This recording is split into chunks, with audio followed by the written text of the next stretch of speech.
Dhaka medical college এবং burn ইউনিটে ঘুরে ঘুরে দেখেছি।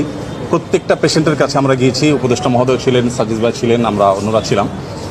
যেটা আপনারা একটু আগে শুনেছেন যে আসন্না ফাউন্ডেশন চ্যারিটেবল অর্গানাইজেশন, আমরা আমাদের নিজস্ব যে তহবিল আছে সেই তহবিল থেকে কোনো প্রকার পাবলিক ডোনেশন নেওয়া ছাড়া আমাদের নিজেদের অন্য সমস্ত প্রজেক্টগুলোকে এই মুহূর্তে স্টপ করে দিয়ে এই প্রজেক্টে আমরা সর্বোচ্চ প্রায়োরিটি দিয়ে কাজ করছি। কারণ হসপিটালগুলোতে যে দৃশ্য, এই দৃশ্যগুলো যদি কেউ নিজের চোখে না দেখে সে আসলে কোনোভাবে অনুমান করতে পারবে না যে ভয়াবহতা কোন পর্যায়ে পৌঁছেছে।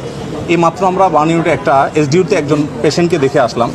তার মুখাবয়ব দেখার পর নিজেকে কন্ট্রোল করা খুবই কঠিন। তার চোখ ছাড়া এই পুরো জায়গাটা জাস্ট গর্ত হয়ে আছে, পুরো জায়গাটা গর্ত হয়ে আছে, মানে চোখ ছাড়া আর কিছু একটা চোখ তাও মনে হয় আছে, আর পুরো জায়গাটা জাস্ট একটা ভয়ঙ্কর গর্ত হয়ে আছে।